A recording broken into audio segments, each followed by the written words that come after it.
The Lord be with you. And with your spirit. A reading from the Holy Gospel according to St. Luke. Glory to you, O Lord. Jesus said to his disciples, "Be sure of this. If the master of the house had known the hour when the thief was coming, he would not have let his house be broken into. You also must be prepared, for at an hour you do not expect, the Son of Man will come." Then Peter said, "Lord, is this parable meant for us or for everyone?"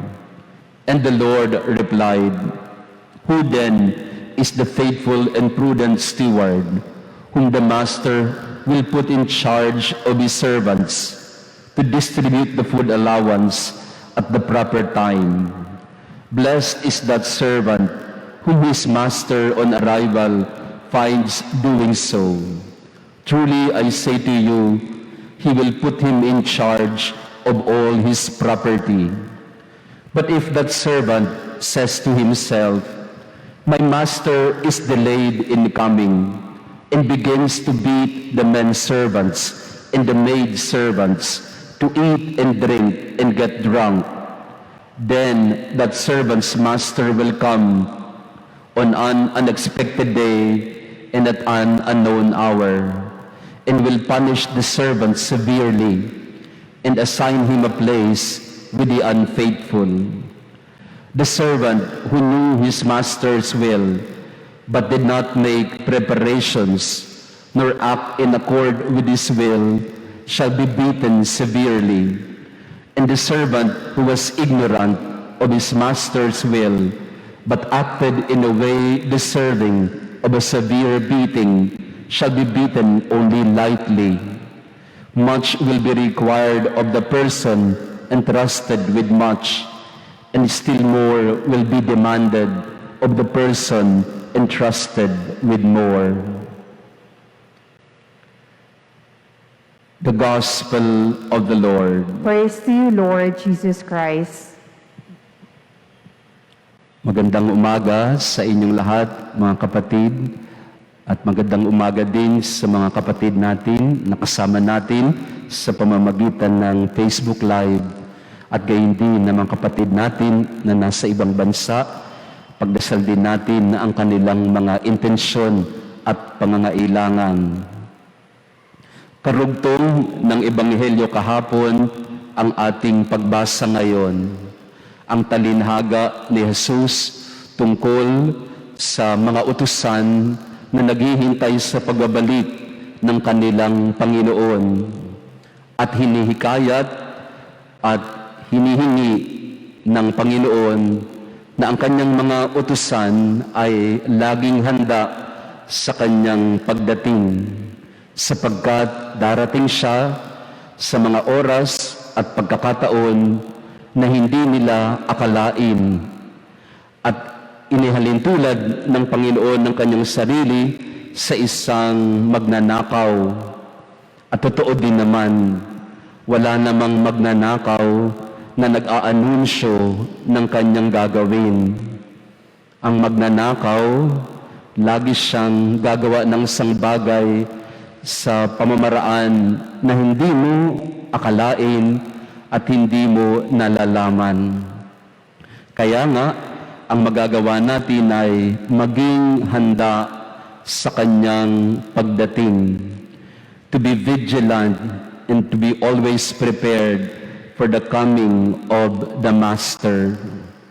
At muli, paalala ito sa atin sa mga panahong ito na kailangan tayong laging mag-iingat, lagi tayong magmamatsyag. Huwag tayong dapat maging kampante na ayos na ang lahat. Sa virus na ito, hindi pa ayos ang lahat. Kaya't lagi tayong mag-iingat, laging maging mapagmatsyag. Hindi dapat padalos-dalos, hindi dapat kampante. Vigilance. Hindi lang ito sa sakit, kung hindi vigilance din sa ating mga ginagawa sa araw-araw. We do things not haphazardly or without any zeal or without enthusiasm, but to always do things as if it is the last thing we do every day. Sabi ni Mother Teresa sa mga pari, treat every Mass as if it is your first Mass and your last Mass. Sabi niya sa mga pari noon nang nabubuhay pa siya, kayong mga pari, sabi ni Mother Teresa, ituring niyo ang bawat misa na inyong ipagdiriwang na parang inyong unang misa at huling misa ng inyong buhay para ibigay mong lahat sa iyong ginagawa. I think that is also applicable to our parable. We treat every day as if it is the last day of our life, so that we would not waste anything, so that we would always be prepared and vigilant.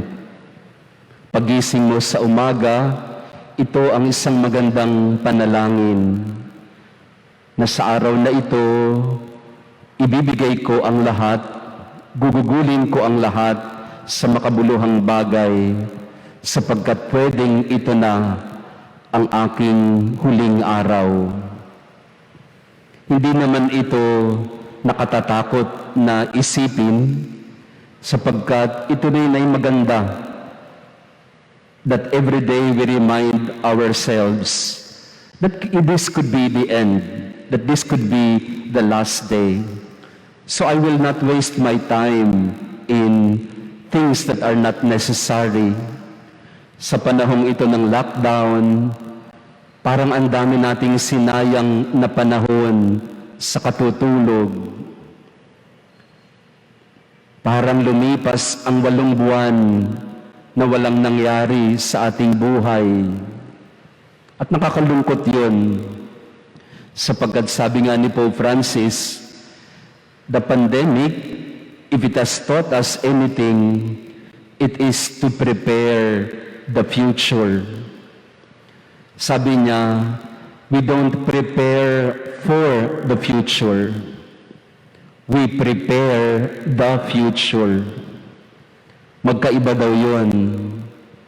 When you say you prepare for the future, parang tinitingnan mo yung bukas na mangyayari na walang kaugnayan sa ngayon.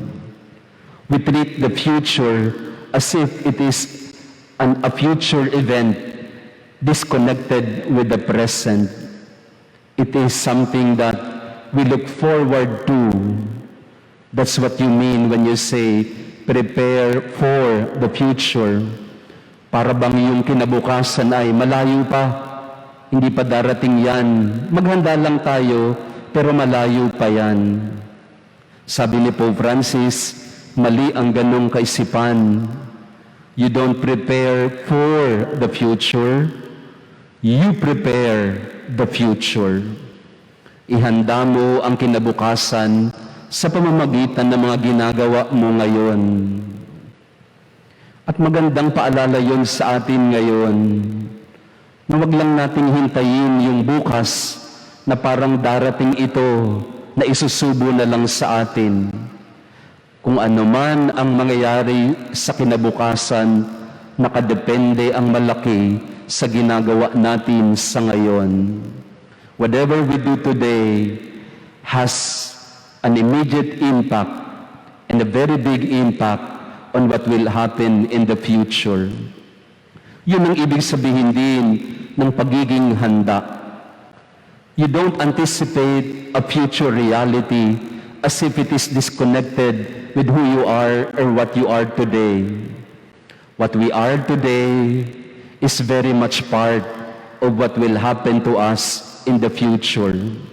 Kaya nga ang sabi ng ating Ebanghelyo, pagpabanjing-banjing ka dyan, aabutan ka na hindi ka handa. Kaya kahit ngayon pa lang, handa ka. Kahit ano man ang mangyari, bukas o kung ano man ang mangyayari sa kinabukasan, handa ka at alam mo ang iyong gagawin. Prepare the future. Don't prepare for the future. Yun ang paalala ni Pope Francis. At paalala din sa atin sa araw-araw. Kaya sa misang ito, tingnan nating mabuti ang ating mga buhay. Nagsasayang ba ako ng panahon? Do I spend my time in useless things, useless matters, mga bagay na hindi naman dapat pinag-uukulan ng pansin pero pinapalaki natin, mga galit na kailangan na nating alisin pero pinagyayaman pa rin natin sa ating puso, mga kabiguan na matagal na nating dapat ibinaon sa nakaraan, dala-dala pa rin natin hanggang ngayon. We are wasting our time with all these past events that continue to harm our present and compromise our future. Be vigilant means that you recognize the gift of the present, and everything that we have today is connected to what will happen tomorrow. And we'll never know when and how the Master will come. But we say, we are prepared anytime.